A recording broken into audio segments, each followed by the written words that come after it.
Amazing Moons, presented by Science at NASA. When the space age began more than 50 years ago, explorers were eager to visit the planets of the solar system. As the years have passed, however, astronomers have realized that the moons of the solar system may be even more interesting. Many of these moons are water worlds, and planetary scientists, like golden retrievers, always follow the water. On Earth where there is water, there is life, says Brian Day of NASA's Solar System Exploration Research Virtual Institute. It doesn't matter if it's boiling hot like the bubbling acid hot springs in Yellowstone National Park, or frigid like the waters of the Arctic. Consider Enceladus, a tiny moon floating just outside Saturn's rings. This little wonderland features a vast underground ocean that could be friendly to microbial life. That ocean is capped by a thick crust of ice. Yet, NASA's Cassini spacecraft found Enceladus busily puffing plumes of water vapor, icy particles, and organic compounds out through fissures in its frozen outer shell. Cassini has actually flown through these plumes a few times, sniffing out their composition. Day says the exciting results from Cassini have researchers designing possible future missions that would provide more detailed analyses of Enceladus's water and look for potential signatures of life. Titan, another of Saturn's moons, is shrouded in a thick atmosphere of nitrogen and methane. There is evidence that Titan, like Enceladus, has a sea of water beneath its icy shell. But Titan's frigid surface is mosaicked with lakes of liquid methane and ethane. Day notes it's the only body in the solar system other than Earth with substantial liquid on its surface. The seas of Titan intrigue astrobiologists.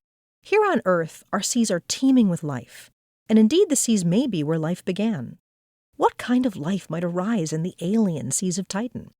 The exotic environment of hydrocarbon seas could teach astrobiologists a lot about the basic chemistry critical to the formation of life. More water worlds with icy shells are found at Jupiter. Europa, Ganymede, and perhaps Callisto also show strong evidence of liquid water oceans beneath their global ice crusts. Day would most like to dive in at Europa. This is a big world, much bigger than Enceladus, and even bigger than any of the dwarf planets. Europa's ocean is a significant body of water with amazing potential for life. In fact, Europa has twice as much liquid water as Earth, and like the water of Enceladus, it might be accessible. There is some evidence that Europa may have periodic eruptions of plumes of water, similar to those seen on Enceladus. We've even seen apparent icebergs on the surface that are tipped up as if sitting in slush. All of these provide us with tantalizing clues of what lies beneath, an ocean of liquid water. Meanwhile, orbiting Jupiter not far from Europa is a completely different kind of satellite. Io, says Day, is the most volcanically active body in our solar system.